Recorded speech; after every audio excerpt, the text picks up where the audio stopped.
어, 한 390명 들어있는 카톡방이 하나 있어요. 근데 거기에는 믿는 사람이 있는 게 아니고 어떤 분이 나를 거기다 초청했는데 그냥 있어 봤어요. 불신자도 거기 들어있고 또 많이 성공한 사람들이 교수들도 있고 그러더라고요. 가만히 이렇게 뭐 대꾸도 안 하고 그냥 현장 보려고 불신자들은 뭔 말을 이렇게 왔다 갔다 하는가 이렇게 보는데 하는 얘기가 있어요. 있는데 어제는 어떤 사람이 아주 재미난 뭘 올렸어요. 개그맨들이 나오는 그런 것 같으지 아마. 근데 어떤 사람이 이렇게 식당에 딱 갔는데, 아이 그 알바, 너 노랑머리 일로 와봐. 그런단 말이에요. 안 나타나. 그러니까 더 큰 소리다가 야, 너 말이 일로 와. 이렇게 하더라고요. 그러니까 쭉 왔어요. 왜? 그러는 거예요. 아니, 손님이 불렀으면 예 그러는데 왜? 이렇게 하더라고요. 이거 말이야, 이 해가 왜 이러냐? 그게 어떤데? 좋네? 이게 왜 반말이요? 손님이 종업원한테 그런 얘기를 하니까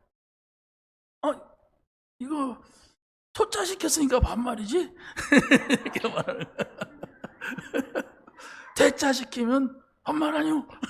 옛놈이 나온다고 이렇게. 아니 그게 아니고 이게 인마 이거 반말이란 말이야. 네가 왜 반말하냔 말이야. 반말이 아니라니까 이게. 막 얘기라고 막 하는 거예요. 재미도 있더라고요. 네? 그러니까 성질나니까 이 새끼가 그러니까 그 애는 새끼로 해야지. 새끼 아니야 이거 큰 놈이야 막 이러고 막. 그러니까 어떻게 의외적으로 남을 함부로 대하는 지도 반말하면서 상대방이 반말하는 건 싫은 거예요. 지는 어른이란 얘기죠. 그러니까 너는 왜 반말하냐? 나 이렇게 하면 싸움이 되잖아요. 그러니까 엉뚱한 말로 이렇게 둘러치기 하는데 이거 보고 좀 재밌다. 아무튼 싸움이 안 됐어요 일단. 이 새끼냐 큰 놈이냐는데도 이게 원래 소자 시켜서 아니 뭐야 회는 새끼 갖고 못한다 큰 놈이다 막 이렇게 하니까 거기서 다 웃고 말았습니다만 우리가 살아가는 데 있어도 이런 위트가 좀 필요하지 않는가. 그냥 저쪽에서 그렇게 말한다고 나도 맞받아 치면은 싸움이 돼요. 그러니까 나중에는 다 웃고 말잖아요. 자, 지금 오늘 본문에 보면은 예수님이 이런 말씀했어요. 율법이나 선지자를 폐하러 온 것으로 생각하지 마라. 완전하게 하려고 왔다. 그랬어요. 예수님이 오시기 전에 율법이 있고 율법을 지키고 율법을 굉장히 소중하게 생각하는 바리새인들이라든가 서기관들이라든가 또 선지자들이 있단 말이에요. 그런데 이 모든 것은 그리스도가 오시는 것을 기다리는 사람들인데 그리스도가 오셔가지고 자기네 율법을 깨트린다. 자기네들 생활을 무시한다. 이래갖고 그리스도를 맞이하지 않는 겁니다. 예수님이 그걸 없애려고 온 것이 아니다. 그러면서 뭐라고 합니까? 18절에서는 율법의 1.1획이라도 결코 없어지지 아니하고 다 이루리라 그랬어요. 그래 이 히브리어서에 보면요. 점 3개가 찍히면은 에 발음이 나고 2개가 찍히면 이 발음이 나요. 그런데 2개가 찍혔는데 8위가 가서 정확하게 신뢰를 하면은 에 발음을 바뀌어요. 그러니까 그 얘기예요. 그 점 하나 빠지면 이렇게 다른 뜻이 되고 의미가 달라지는데 그렇게도 안 바뀐다. 점 하나 빼고 넣고 다니는 하나님의 말씀은 반드시 그대로 이루어지는 것이다. 이렇게 말씀을 하고 있습니다. 그러면서 20절에서 너희가 너희에게 이르노니 너의 의가 서기관과 바리새인보다 더 낫지 못하면 결코 천국에 들어가지 못하리라. 이렇게 했어요. 너희의 의가. 다시 말하면 서기관과 바리새인들은 굉장히 하나님의 말씀을 따르고 순종하려고 노력하는 사람들이에요. 그러니까 이 당시에 예수님을 따르는 제자들이 우리는 복음 받았다, 다 끝났다, 그러니까 우리의 행위는 아무렇게 해도 괜찮다, 그런 못된 놈들이 있었어요. 그러니까 너희들도 저 바리새인과 같이 하나님의 말씀을 지키려고 하고 순종하려고 해라. 그러지 않으면 안 된다. 그렇지 않으면 구원받을 수가 없다. 이렇게 말하는 겁니다. 그럼 무슨 얘기냐? 말씀을 제대로 받으면 우리의 삶도 변화가 오고 달라진다 얘기예요. 그 말씀을 받고도 전혀 삶이 불신자나 다름없는 사람은 그게 받은 게 아니다. 그 얘기란 말이에요. 그러니까 이게 바울이 율법주의자 아닙니까? 율법을 철저히 배운 사람인데 이 사람이 예수님 믿고 보니까 믿음으로 구원을 받지 우리 행위가 아니구나. 우리가 율법을 막 지킨다고 해서 구원받는 것이 아니라 그리스도가 오셨구나. 그래서 굉장히 그 복음의 가치, 복음의 의미를 전달하는 게 바울입니다. 그러니까 어떤 사람이 나오냐면 예수 믿으면 다 끝났다 그러면서 아무렇게나 막 살아요. 아무렇게 살으니까 사도 야고보가 딱 보더니 저것은 아니구나. 사람들이 막 복음을 강조하니까 또 한줄로 치우쳐가지고 삶은 아무것도 아니다고 하는구나. 그래가지고 야고보서를 쓰면서 행함이 없는 믿음은 죽은 믿음이다. 반드시 하나님 말씀을 네가 믿느냐? 믿으면 행동이 나온다. 그 행동이 이상한 행동은 그건 안 믿는 거다. 그 얘기를 야고보서가 쓰고 있어요. 그러니까 성경은 로마서도 중요하고 야고보서도 중요한 거예요. 그것을 잘못 보게 되면 복음으로 보는 사람들이 야고보서를 보면 왜 행위를 말하느냐? 행위는 다 끝난 거 아니냐? 아니요. 분명히 예수 믿으란 말이요. 복음으로 구원받아요. 구원받은 사람은 하나님하고 소통이 되고 하나님 자녀고 기도하고 이러면은 반드시 삶에 복음의 행동이 나온다. 이렇게 말씀을 하고 있습니다. 자, 그래서 오늘 좀 제목이 복음이냐 율법이냐.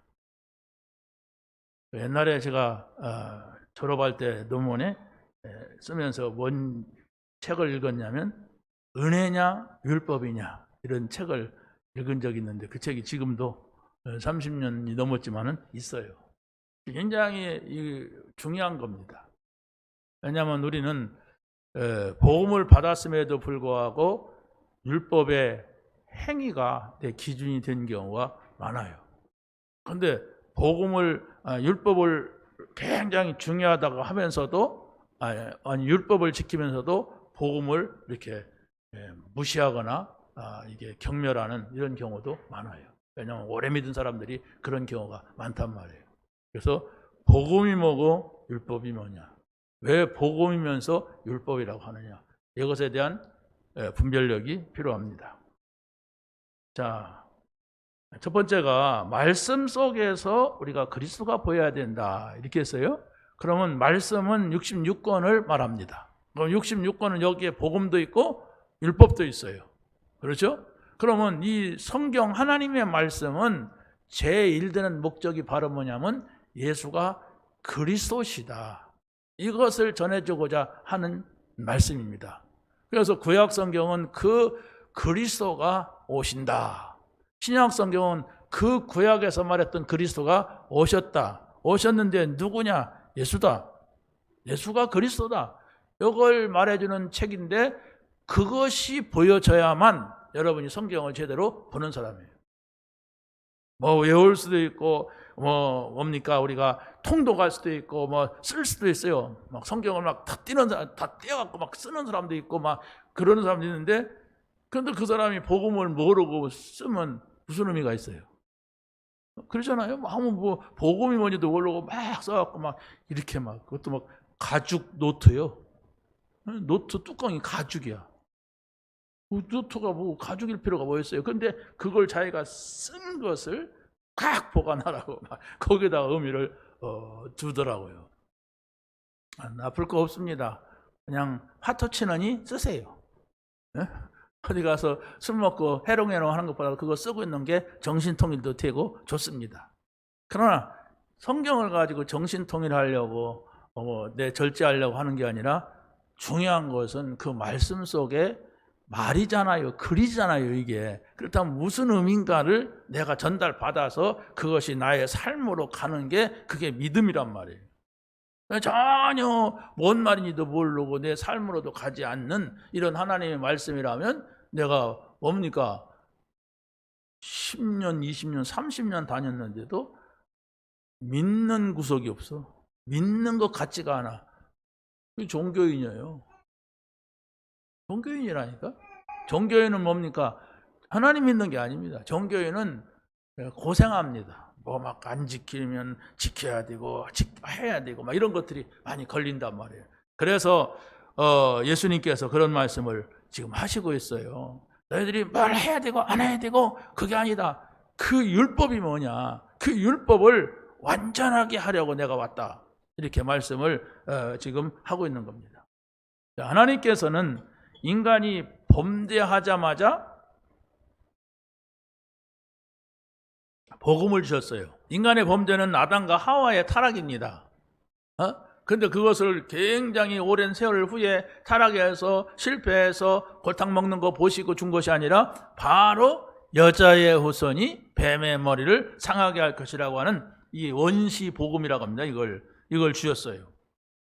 그런데 애굽에서 피 언약 붙잡고 나온 이스라엘 백성들에게 하나님께서는 또 율법을 주셨어요. 율법 이전에 뭐가 있었습니까? 복음이 있었단 말이에요. 그럼 율법이라고 하는 것은 뭐냐? 우리가 구원받은 사람이 해야 될 것과 하지 말아야 될 것, 이걸 말씀하고 있습니다.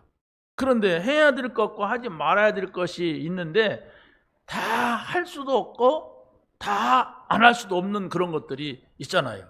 우리가 어떻게 그 말씀을 다 지킵니까? 하나님께서 말씀하신 것을 그냥 지금까지 했던 말씀 다 지킨다면 복음이 필요가 없습니다. 그러잖아요. 하나님 말씀 다 지키는데 그게 의인인데.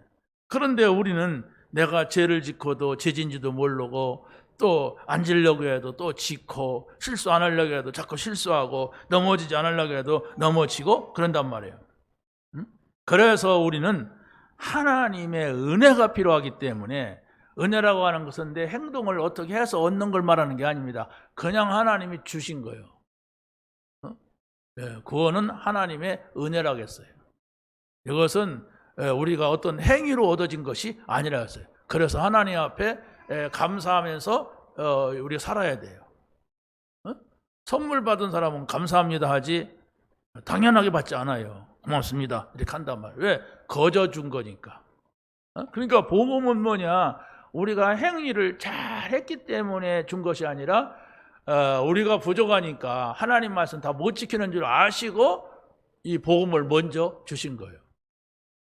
그러나 구원받은 사람이 살아가야 될 삶은 있잖아요. 여러분이 구원받고 바로 천국으로 가지 않잖아요. 그런데 이 땅에서 우리가 불완전하고 모자라도 복음을 붙잡아라 이겁니다. 그럼 복음을 붙잡으면 되느냐? 복음 붙잡으면 믿어지고 믿어지면 우리의 삶의 행위도 나오게 돼요. 그렇지 않습니까? 내가 믿는 사람이요, 내가 사랑하는 사람이요, 그렇다면 그 사람이 좋아하는 대로 하게 되죠. 그렇지 않겠어요? 그걸 말하고 있는 겁니다. 그래서 하나님의 말씀을 바르게 아는 것이 믿음이다. 바르게 아는 걸 말하는 겁니다. 철학자들도 아니면 학자들도 성경을 한 권 갖다 놓고 이렇게 늘 읽어요. 어떤 스님도 성경을 읽은 사람이 있어요. 왜 읽느냐? 많은 성인 군자들의 이야기를 내가 들어야 많은 이야기를 할 수 있기 때문에 그러는 거예요. 그건 종교입니다. 여러분이 아무리 어디에서 책을 읽고 공부를 했다 할지라도 복음은 복음입니다. 그렇지 않습니까? 어떤 이야기를 하더라도 하나님의 말씀, 이 복음을 앞설 수가 없어요. 왜 그렇습니까? 하나님의 말씀은 인간이 해결할 수 없는 근본 문제를 해결하기 때문에 그렇습니다. 여러분들이 세상에서 이렇게 살아가려고 하고 저렇게 살아가려고 할 수는 있지만은 그러나 아무리 노력을 한다 할지라도 인간의 근본 문제가 무엇인지 모르거나 그 문제를 해결받지 못하면은 행복 없습니다. 그런데 행복하려고 할 뿐입니다. 그러면 그거 얼마나 힘들어요. 내가 행복하려고 하잖아요. 왜 돈 법니까? 행복하려고 돈 벌어요. 왜 공부합니까? 좀 행복하려고 돈 벌어요. 공부합니다. 왜 성공합니까? 행복하려고. 행복 없습니다. 그거 갖고는 행복이 없단 말이에요. 왜 그렇습니까? 아니, 물고기는 물에서 헤엄치고 살아야 제일 행복한 거예요. 나무는요, 땅 좋은 데다가 풀이 내리고 살아야 행복하지, 사람들이 봐준다고 화분을 옮기거나 꺾꽂이를 하면은 그 노래가지 못하는 거예요. 그렇지 않습니까? 새는 날개가 있어요. 날아다니라고. 그렇게 하나님이 그렇게 만들어 놨어요. 그 새 얘기하려고 하는 것이 아니냐, 자연 질서. 근데 그 가운데 인간은 하나님을 알아야 진짜 행복하게 됐는데, 하나님을 모르면서도 행복하다고 하는 가짜 행복이 세상에는 너무 판치기 때문에 사람들은 그 유혹에 지금 속아 살고 있는 겁니다. 이것은 복음이라고 하는 것을 모르면은 다 속아요. 교회를 다니면서도 속아요. 복음이 뭔지를 모르게 되면. 요한복음 17장 3절에 보면 영생이 뭐냐? 유일하신 하나님과 그가 보내신 자 예수 그리스도를 아는 것이니라 그랬어요. 그러니까 뭐 아는 것이 믿음이냐 이렇게 말하면은 알면서도 안 믿는 사람도 있지만은, 그러나 바르게 알면은 내가 하나님을 믿어야 되겠구나. 그게 바르게 아는 거예요. 그 결과가 예수가 그리스도구나 이렇게 알아야 돼요. 예수 믿으면 복 받는다. 그건 틀리게 하는 거예요. 물론 그 사람의 복의 개념이 뭐냐에 따라서 나의 복은 천국을 얻는 것이고 영원한 나라를 갖는 것이다 이렇게 말했다면은 맞지만은 대개 사람들은 복 그러면 돈 버는 거, 건강한 거, 오래 사는 거, 자녀 많이 두고 행복한 거, 이게 복의 개념이잖아요. 그게 불신자의 개념 아닙니까? 근데 우리 성경은, 하나님은 그게 복이라고 말하지 않아요. 네 영혼이 잘 돼야 된다. 그렇잖아요. 네 영혼이 잘 된 같이 범사가 잘 돼야 되지. 네 영혼은 지금 깜깜한데 범사가 잘 되면 너는 세상으로 가버린다. 그렇지 않습니까? 어려울 때는 쥐야 하고 하나님 부르다가 조금 형편이 나아졌어요. 자기 실력인지 주변 환경인지 막인지 모르지만은, 그러니까 언제 간 데도 없어. 이게 바로 가짜 구원이에요. 가짜 믿음이란 말이에요. 여러분이 하나님을 알았다라고 하는 거, 그리스도를 알았다고 하는 것은 이 세상 사람들이 알 수 없는 영적인 세계, 하나님의 나라, 영원한 나라를 알았다고 하는 거예요. 그래서 좀 또 듣기 싫어하겠지만은, 내가 신앙생활을 오래 했다고 하는 것은 나쁜 것은 아닌데 좋은 것도 아니에요. 네, 정말로 이 복음을 알고서 오래 했다고 하는 것은 굉장히 멋있게 아름답게 익은 사람이에요. 그런데 복음 모르고서 오래 했다고 하는 것은 오래 시달린 거예요. 그러잖아요. 얼마나 예수 믿기가 힘들어요. 복음 모르면은. 복음 모르면 이거 복잡한 거예요. 그렇지 않습니까? 어떤 분이 그러더라고요. 세상에서는 싫으면 안 보면 되지만은 교회는 안 볼 수도 없고 그러잖아요. 그렇게 예배 드리니까 안 볼 수도 없고, 꼴보이신 것이 내 옆에 앉아 있으면 내 생각이 막 글로 간단 말이에요. 이게 우리가 복음을 가지고서 정말로 누려야 돼. 복음 가지고. 자, 성부 하나님은 우리를 사랑하셨어요. 사랑하는데도 우리가 못 느낄 수 있지만은 우리를 사랑하셔서 그리스도를 보내준 거예요. 그냥 보내준 것이 아니고 십자가에서 모든 문제를 해결했습니다. 그걸 붙잡는 겁니다. 내 문제 있느냐? 십자가에서 모든 문제 해결하신 가운데 하나다. 그래야만이 여러분이 흔들리지 않는 겁니다. 예수가 그리스도시다, 모든 문제 해결자라는 사실을 믿는 자에게 성령이 내주하시고 인도하시고 역사하시며 영원히 함께 하시는 하나님의 은혜가 있습니다. 이런 사실들을 붙잡아야 돼, 여러분들이. 성경을 여러분이 막 쓴다면 이 중요한 것들을 여러분이 정리하고 써야 됩니다. 그래서 세 번째는 말씀을 우리가 다 지킬 수 없고 더 중요한 것은 믿는 겁니다. 여러분이 먼저 믿음을 가져야 그걸 지킬 수가 있어요. 그런데 믿지도 않으면서 예수 믿으려면은 이걸 다 지켜야 된다. 얼마나 힘든지 아세요? 나중에는 못합니다, 신앙생활. 아이고, 뭐 하라는 것도 많고 하지 말라는 것도 많고, 하지 말라는 것은 내가 막 하고 싶고 막 하게 돼, 나도 모르게. 하라는 것은 죽어도 하기 싫고 막. 이게 복음 모르고 복음 없는 사람의 고생이에요, 고생. 여러분이 혹시 그런 고생을 하면서 이 자리에 안 계십니까? 내가 하고 싶은 것은 성경에서 하지 말라고 그래. 내가 하기 싫은 것은 성경에서 하라고 그래. 그렇다면 지금 뭔가가 안 맞고 있어요. 지금 안 맞고 있는데 뭐가 안 맞느냐? 복음이 뭔지 몰라. 복음이 내 문제 다 끝냈기 때문에 이제는 아무것도 염려하지 말고 오직 그리스도, 오직 하나님 나라, 오직 성령 충만, 이게 뭐냐? 이 속에 들어가라. 이게 답이 되느냐? 이걸 붙잡으란 말입니다.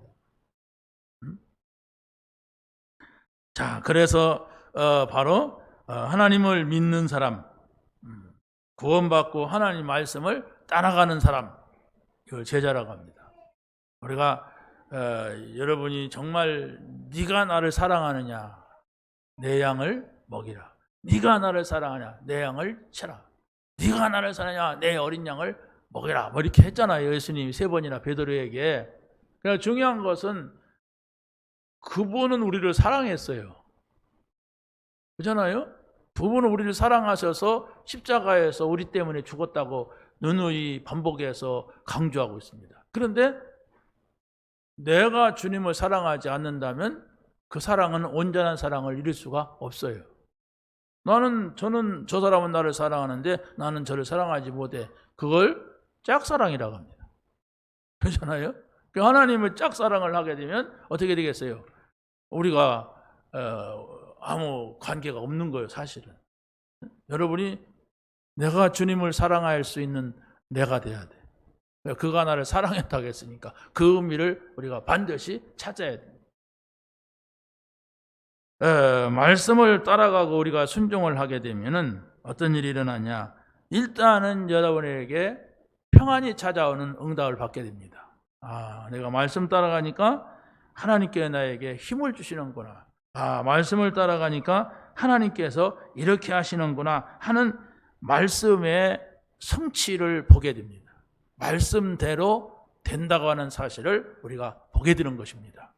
그래서 여러분이 하나님의 말씀에 정확한 이해와 답을 가져야만 되는 것입니다. 두 번째는 하나님의 사람은 예배 성공자가 되어야만 됩니다. 그래야만이 예배 성공을 통하여서 율법도 넘어서게 되고 복음이 되는 거예요. 첫 번째, 하나님을 만난 자가 예배를 성공할 수가 있습니다. 여러분이 예배에 오는 것은 하나님 앞에 나오는 거예요. 예배하는 것은 나를 위해서도 아니고 너를 위해서도 아니라 하나님 앞에 예배하는 거예요. 네, 그분이 나를 사랑하셨고 그분이 나에게 은혜를 주셨기 때문에 나는 감사해서 그분을 찬양하는 것이고 그분의 이름을 놓고 기도하는 것이고 그분의 말씀을 듣고자 이 자리에 있는 겁니다. 그런 자세가 될 때에 하나님께서 나에게 주시는 말씀이 있는 겁니다. 아니, 끊임없이 말씀을 주는데도 내가 받아들일 수 없는 상태가 된다면 안 되잖아요. 여러분이 지금 교회 왔는데 막 화가 막 나 있다 그러면 이 말씀 듣겠습니까? 아니면 막 굉장히 막 싸움을 하고 왔어, 집에서 막 신랑하고. 저 인간은 막 내가 교회만 가려고 하면 저렇게 악을 쓰고 막 약을 한단 말이에요. 그러면 여기 앉아 있어도 지금 생각은 싸우고 있어요, 신랑하고. 그러지 않습니까? 여러분이 교회 왔는데 미운 사람이 옆에 있다면 어떻게 되겠습니까? 자, 그래서 성경에 보니까 똑같은 예배를 드렸는데 가인은 예배를 실패했고 아벨은 예배를 성공했어요. 그러니까 가인은 실패자다 하는 것이 계속 전달되고 아벨은 성공자다는 것이 계속 증거되고 있어요. 그게 바로 뭐냐? 가인은 예배의 참 의미를 몰랐어요. 그냥 뭐 차려놓고 하나님 앞에 예배 드리면 되는 줄 알았어요. 아니요, 아벨은 그걸 알았어요. 내가 양을 잡아가지고 피를 드려야 된다, 이걸 알았단 말이에요. 그러면 여러분들이 예배는 뭡니까? 예수 그리스도의 이름으로 하는 예배가 돼야 돼요. 예수 그리스도의 이름으로 찬양하고 예수 그리스도의 이름으로 기도하고 예수 그리스도의 이름으로 말씀 받고, 이게 돼야 된단 말이에요. 그래서 아벨은 예배 실패자로 성공자로서 후세까지 그 증거가 되면서 우리의 응답이 되고 있습니다. 또 성경에 보면 사울과 다윗이 나오는데, 다윗은 사울은 이스라엘 나라의 첫 번째 왕인데 바로 아말렉과의 싸움 속에서 크게 성공을 했어요. 그런데 사무엘이라고 하는 선지자가 사울 왕에게 이런 말을 전달했습니다. 아말렉과 싸워가지고 얻는 탈취한 모든 물건은 다 우상과 관계 있는 것이기 때문에 다 버려라. 하나도 남김없이 우상 숭배하는 저들이 가지고 있던 것은 다 불태워 버려라. 심지어 그냥 막 짐승까지 다 태워버려라 그랬어요. 그런데 이 사울 왕이 거기에 있는 많은 탈취물을 가지고 와 보니까 양들이 막 좋은 양들이 많단 말이에요. 그래서 그걸 갖다 지키지 않고 그걸 갖다가 하나님 앞에 제물로 드려야 되겠다 막 이랬어요. 그러니까 하나님께서 사무엘한테서 나는 저 사울을 버렸다. 가서 다윗을 갖다가 왕으로 세워라 이랬어요. 우리가 볼 때는 별거 아니잖아요. 어떻게 보면 사울 왕이 생각이 맞잖아요. 그 좋은 양떼들 그걸 갖다 다 불태워버리라는, 불태우려면 또 얼마나 또 나무가 필요해.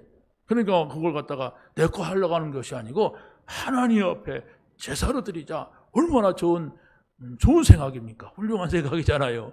그런데 중요한 것은 그게 하나님 말씀이냐 아니냐요. 하나님이 뭐라고 했느냐. 자기는 굉장히 경제적으로 생각했고 합리적으로 생각했고 뭐 그랬는지 몰라도 그게 하나님 말씀이 아니면 다 필요가 없는 거예요. 무슨 말인지 알겠습니까? 내 생각에는 나는 성질이 그렇지. 성질 때문에 죽어요, 그 사람은. 그 사람 생각 때문에 신앙생활이 안 된다니까. 복음 앞에서는 딱 내려놔야 돼. 그게 우리의 지금 한계잖아요. 끝까지 고집 피우고 끝까지 내 생각, 내 주장이 맞다고 하니까 그러면 끝까지 맞냐면 맞지도 않아요. 얼마 안 가서 그냥 틀린 것이 나와요. 그러니까 신앙생활이 여러분이 힘든 거예요. 아니 하나님께서 뭐라고 하는 거 보세요. 시간 나와서 예배드리는 게 하나님이 원하시는 거 아닙니까? 그렇잖아요. 하나님 말씀 들었으면 그걸 잘 기억해 뒀다 그대로 순종하는 거 아니에요? 근데 자기가 만들어 놓은 그게 뭐가 있어? 내 생각, 내 시간, 내 이익 이걸 딱 정해놓고 그것을 못 넘어간단 말이에요. 못 넘어가니까 어때요? 딱 자기 한계 속에서 뱅글뱅글 20년, 30년, 50년을 돌아요. 그러면 그게 어떻게 돼요? 하나님의 말씀은 이루어지지 않는다. 절대로 이루어지지 않는다. 확실하게 붙잡자. 그러네요. 그건 뭐 천사가 그냥 12명이 와 동원해 소용없어요. 왜? 그게 복음이란 말이야. 그 사람은. 그게 언약이야. 절대로 말씀대로 살면 못 산다. 세상이 어떤 세상인데 그 말씀대로 산단 말이냐. 그렇게 해요. 목사님은 설교 이렇게 하시지만은 세상은 그렇지 않아요. 세상은요 얼마나 힘든지 몰라요. 세상 사람들은 막 이래요. 그 사람은 어떻게 보면 불신자일 수가 있어요. 내가 못하지만은 하나님께서 나에게 은혜를 주시고 그래 말이야 나는 이걸 넘어가야 되는 이렇게 했다는 게 맞잖아요. 하나님의 사람이라. 그런데 세상은 그렇지 않아요. 목사님이 세상을 몰라서 그래요. 세상은요 이래요. 그러면 하나님도요 세상한테 져요. 하나님도 어떻게 못합니다 세상. 그럼 마귀 아닙니까 세상. 세상 임금. 그렇잖아요. 잘 생각하셔야 돼요 이게. 왜냐 오래된 사람들이 거기에 잡혀 있어. 복음 없이 자기가 해야 된다고 하는. 그래서 안 된 경험을 가지고 내가 딱 그것이 나의 율법이 돼 있단 말이에요. 안 된다. 그렇게 살면 못 산다. 어떻게 그렇게 복음대로 사냐. 그건 뭐 예수 믿는 사람들 얘기지 세상을 몰라서 그렇다. 이렇게 해요. 자, 하나님께서는 이렇게 말씀합니다. 맞는 말을 하는 것 같은데 틀린 자리에 있었던 사울 왕에게 순종이 제사보다 낫고 듣는 것이 수양의 기름보다 나으니 이랬어요. 하나님 말씀을 말씀 따라가라는 말입니다. 아무리 자기가 막 제사를 양 갖다가 드리고 막 이렇게 해서도 하나님 말씀이 아닌데 그거 그 짓 하면 필요 없다. 하나님의 말씀이 누가 버리라고 태워버리라고 하는 이 우상에게 드렸던 더러운 것들 저들이 가지고 있던 걸 다 버리라고 하는데 그걸 붙잡고 막 그걸 하나님 앞에 드린다고 그럼 도둑질하다가 드리지. 그렇지 않습니까? 필요 없다는 얘기예요. 그러니까 막 그 왕의 자리까지 폐위시켜 버렸어요. 얼마나 하나님은 무서운지 몰라요. 그것 좀 말 안 들었다고 그냥 그 폐위시키면 하나님이 그래요. 뭐 이렇게 독한 분이 무서운 분이니까 아이고 무서운 하나님. 또 어떤 사람 그래요. 구약의 성경, 구약의 하나님은 무서운 하나님, 신약의 하나님은 사랑의 하나님이래요. 이런 식으로 복음을 믿으면 신앙생활이 될 수가 없잖아요. 구약의 하나님이나 신약의 하나님 똑같은 하나님이에요. 자, 그래서 예배는 바로 뭐냐? 예배를 빼앗는 사단에게 속지 말아야 됩니다. 근데 이것을 다윗은 잘했어요. 사단이 예배하는 것을 속이지 못하겠습니다. 사단은 뱀 속에 들어가서 인간을 속였고 또 환경 속에 들어와서 우리를 계속해서 유혹하면서 어찌됐든 예배만 실패하기를 원합니다. 심지어 예수님이 금식하고 난 뒤에 예수님 앞에 와서 나한테 엎드려 절해봐라. 그러면 내가 이 세상의 모든 걸 너에게 다 주겠다. 보이는 거 다 주겠다. 이랬어요. 아니 근데 예수님이 누굽니까? 하나님이신데 이렇게 달라드는 놈이 사단이에요. 그러니까 우리한테 달라대는 건 뭐 아주 쉬운 거죠. 우리 속이는 거요. 그런데 그때마다 예수님께서는 말씀으로 완전히 쳐냈습니다. 말씀을 딱 붙잡았단 말입니다. 말씀을 가지고도 속여요. 그런데 말씀을 가지고 속일 때는 약간 틀리게 비틉니다. 말씀을. 그래가지고 속인단 말입니다. 그래서 여러분들이 예배할 때에 준비 없는 예배를 드리면 실패한단 말이에요. 예배를 내가 어떻게 준비할까? 예배를 준비하기 위해서는 우리가 청소하자. 예배를 준비하기 위해서는 강단에 물 떠다 놓자. 예배를 준비하기 위해서는 걸레로 한번 닦자. 그 준비가 말하는 게 아닙니다.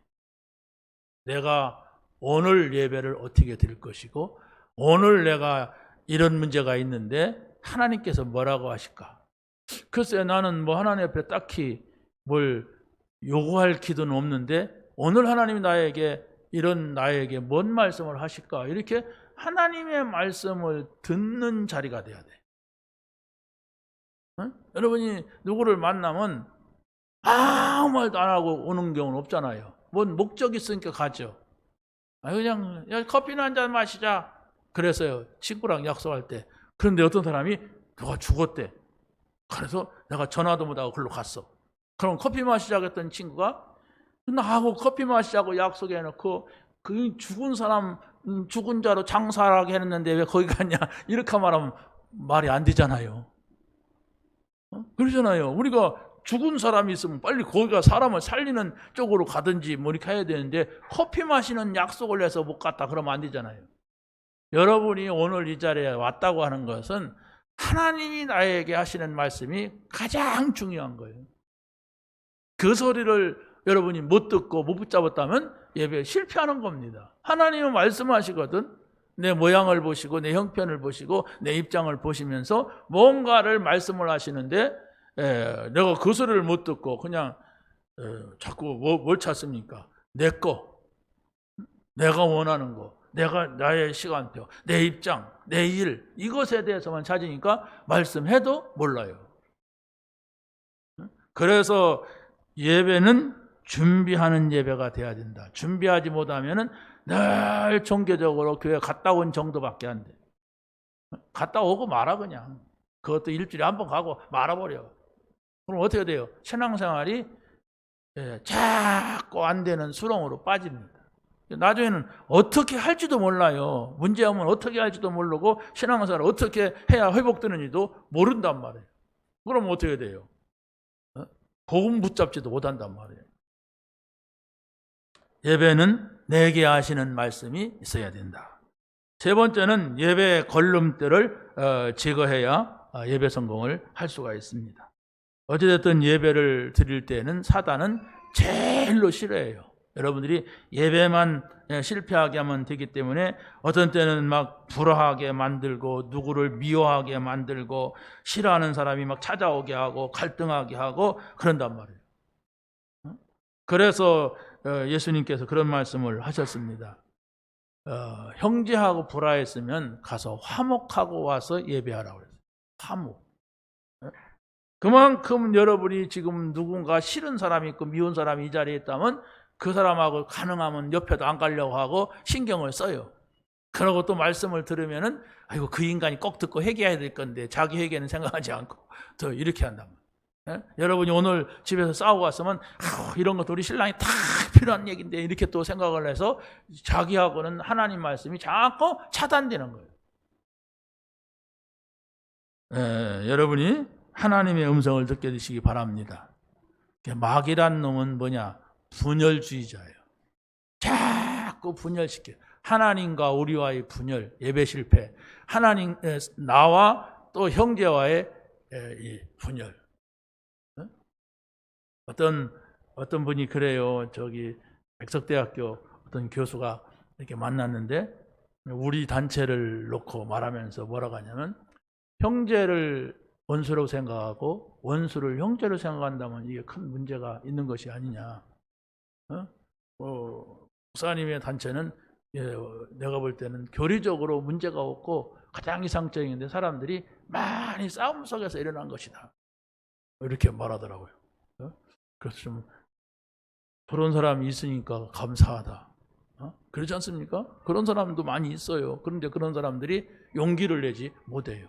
왜? 워낙 강한 이 사람들이 교단에 있기 때문에 막 자기가 막 상처가 있어. 내가 막 교인이 어디로 갔어. 근데 저건 내 걸 뺏어갔어. 그러니까 막 그런 사람들이 막 있는 거야.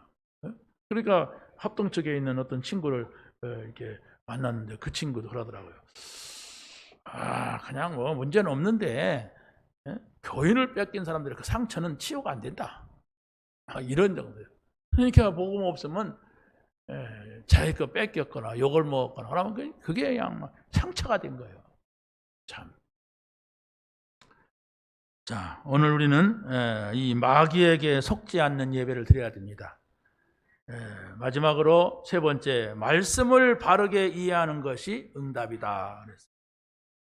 하나님의 말씀, 율법을 바르게 이해하게 되면 은혜를 알게 됩니다. 무슨 얘기입니까?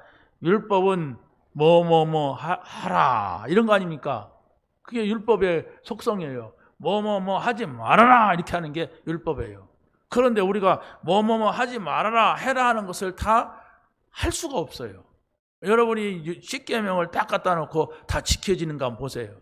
그러면 거기에서 나는 진짜 하나님의 은혜가 아니면은 본받을 수 없구나. 이런 거 다 지금 내가 온전하게 지킬 수도 없어. 그 나에게 은혜가 필요한데 그 은혜가 바로 뭐예요? 너희가 그 은혜로 인하여 믿음으로 말미암아 구원을 얻었나니 이것은 하나님의 선물이라 그랬어요. 그게 복음입니다. 복음은 하나님이 거저 주신 거예요.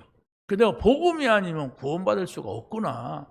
내가 복음 받은 것은 하나님의 은혜구나. 이걸 깨닫게 하는 겁니다. 뭐가? 율법이. 그게 내가 다 지키는지 어쩌는지도 모르고 살아가잖아요. 내가 그냥 어떤 때는 막 다 지켰다! 막 이렇게 하고 막 큰 소리 치면서 또 웃기면 살잖아요, 솔직히. 그 율법이 뭐냐?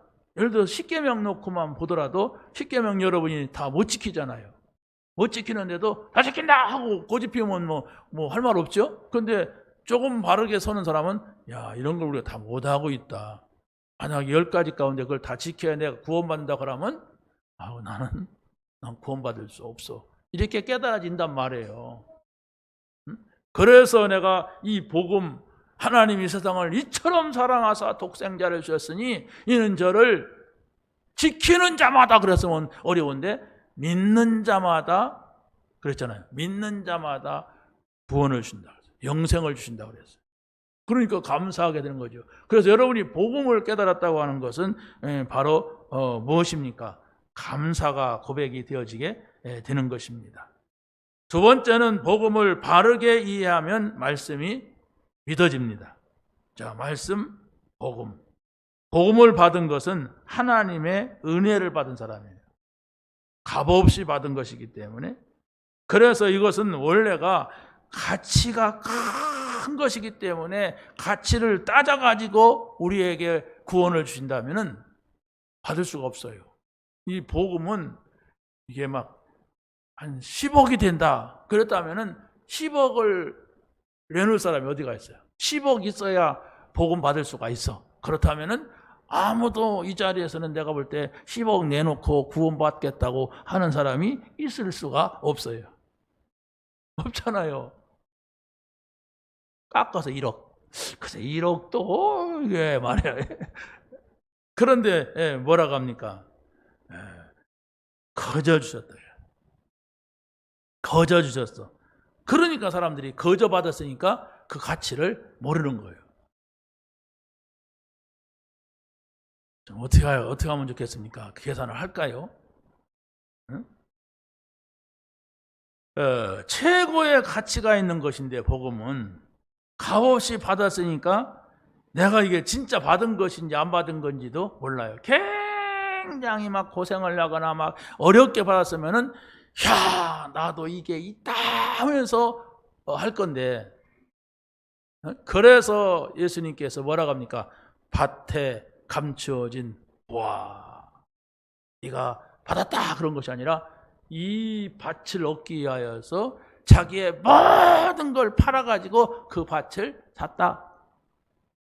네, 그 밭은 콩이 잘 될 것 같으니까 샀다. 콩 심어갖고 뭐 하겠습니까? 근데 콩 심기 한 것이 아니라 밭에 감추어진 보화, 이것만 얻으면 내가 모든 것을 다 쏟아 부어도 될 만큼의 가치가 있는 보물이 거기에 있단 말이에요. 그런데 내가 다 팔아가지고 사야 되는 그 가치 있는 것을 거저 얻었다. 이게 복음이다. 그런데 여러분은 팔지도 않고 얻었잖아요. 그러니까 이게 가치가 있는 건지 없는 건지. 그러면서 또 진주 얘기하잖아요. 가장 값진 진주. 야, 내가 이런 보석을 한 게 있었으면 좋겠다. 야, 그게 얼마까? 야, 비싼데 나는 그거 가질 수가 없는데 내 형편에. 그런데 그걸 얻기 위하여서 내가 그냥 모든 돈을 투자해가지고 그 진주를 샀어. 네. 그거로 갖고 싶어서. 그게 나는 최고 소원이었어. 그러면은 이야, 나는 최고의 것을 가졌다 이렇게 할 건데 그걸 그냥 준 거예요. 그러니까 이게 돌멩인 줄 알아. 이게 그냥 거저쳐서 길바닥에 주웠어.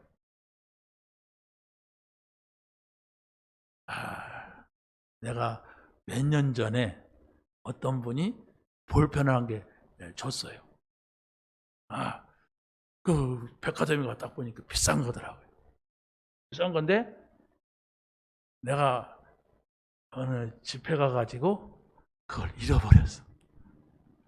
그래서 그걸 잃어버리고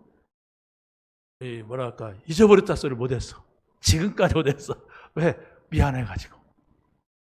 그래 지금도 막 생각이 난다니까. 짧은 거예요. 그만한 거예요. 내가 샀지는 않았지만 그 가치를 내가 알거든. 내가 볼펜 얘기합니까 지금? 복음의 가치. 여러분이 복음이 어떤 것이라고 생각합니까? 이 가치를 모르면 여러분이 가치 없는 사람이에요.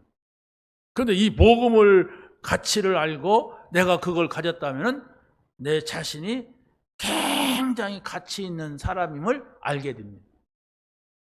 그게 바로 하나님께서 우리를 귀하게 보시는 거예요. 이걸 가지고 있는 사람이냐? 그걸 가지고 있는 사람이라면 반드시 전달해 줄 사람인데 그걸 하나님이 원하시는 거예요. 그래서 뭡니까? 금요일 날도 제가 그런 말씀을 드렸지만은 아브라함과 이삭과 야곱에게 가나안의 언약을 주시면서 꼭 세 사람한테 꼭 얘기한 게 뭡니까? 모든 족속, 세계 만민, 모든 족속 이렇게 말했어요. 그게 바로 뭡니까? 복음 받았느냐? 이것을 전달해라. 여기에 가치가 있다. 이거만. 그러니까 예수님께서 그걸 받아가지고서 말하듯이 부활하셔가지고 제자들을 불러놓고 마지막으로 하신 말씀이 모든 족속에로 가 제자 삼아라. 만민에게로 가서 이 복음을 전파하라. 땅끝까지 가서 이 복음을 증인이 되라. 이랬단 말이에요. 그러면 이건 성경에서 말하고 있는 분명한 거예요. 뭡니까? 복음의 가치, 세계복음화의 가치. 그래서 바로 우리가 237, 237 하는 게 뭡니까? 복음 가졌느냐? 우리가 237 나라를 향해서 복음 전하자. 왜? 지금 237 나라가 우리나라에 와 있다. 250만 명이 237에서 와 있는데 여기에 우리 방향을 두면 이건 우리가 막 돈이 생기는 것도 아니고 돈을 줘야 되는 것이고 우리가 막 금방 내 유익이 오는 것도 아닌데도 이게 하나님이 원하시는 것이 이 복음과 세계복음화 237이다. 그걸 알아듣는 사람이 있냔 말이에요. 그거 알아들은 제자가 몇 명이 있냔 말이에요. 그렇다면은 많은 사람이 없다 할지라도 그거 한 사람만 그거 알아듣는 사람이 이것은 아브라함과 이삭과 야곱에게 말씀하신 것이고 마지막에 이 복음의 역사를 마무리하면서 예수님께서 그 복음으로 오셔가지고 말씀하신 거니까 이건 확실하다. 이건 나는 여기에 모든 것에 올인한다. 여기에 나 인생을 드리겠다. 이게 제자란 말이에요. 이 제자가 있냔 말이에요. 다 먹고 살기 위해 살아가지 이 복음을 위한 사람들이 누구냔 말이에요. 그걸 지금 찾고 있는 거예요.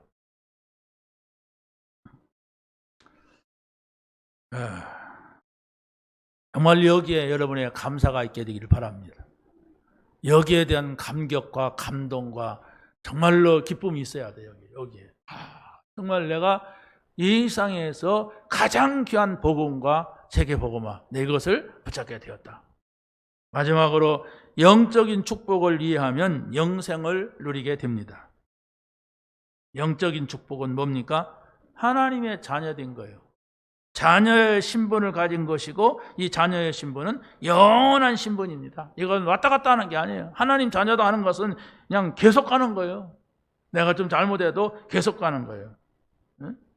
이 자녀의 신분과 또 자녀의 권세가 또 있어요. 이 권세라고 하는 것은 사단을 멸하는 하늘의 권세예요.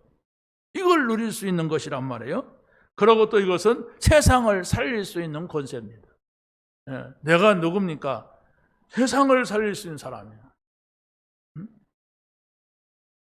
세상의 그 어떤 것으로도 사람의 영혼을 살릴 수가 없습니다. 세상의 그 어떤 것으로도 영원한 나라를 얻을 수가 없어요. 그런데 바로 우리가 이 복음을 받았단 말이에요. 이 복음은 영혼을 살리는 것이고 영원한 나라를 얻는 것이고 영원한 생명을 얻는 것입니다. 영원한 나라를 우리가 얻었습니다. 그렇기 때문에 이 복음은 영적인 걸 찾아야 돼. 눈에 안 보이는 걸 찾는 거예요. 눈에 안 보이는 것을 눈깜땡깜하고 찾는 것이 아니라 성경에서 말하는 영원한 거, 안 보이는 거, 이걸 우리가 찾아야만이 되는 겁니다. 정삼위 하나님은 영원하십니다. 우리의 영혼도 영원합니다. 이 땅에 임한 하나님의 나라, 우리가 찾아서 누릴 때에 영원한 나라, 이 축복을 얻게 되는 여러분이 될 줄로 확신합니다. 하나님 감사합니다. 오늘 주신 말씀 붙잡게 하시고 이 말씀에 증인되게 하옵소서. 예수 그리스도의 이름으로 기도하옵나이다. 아멘.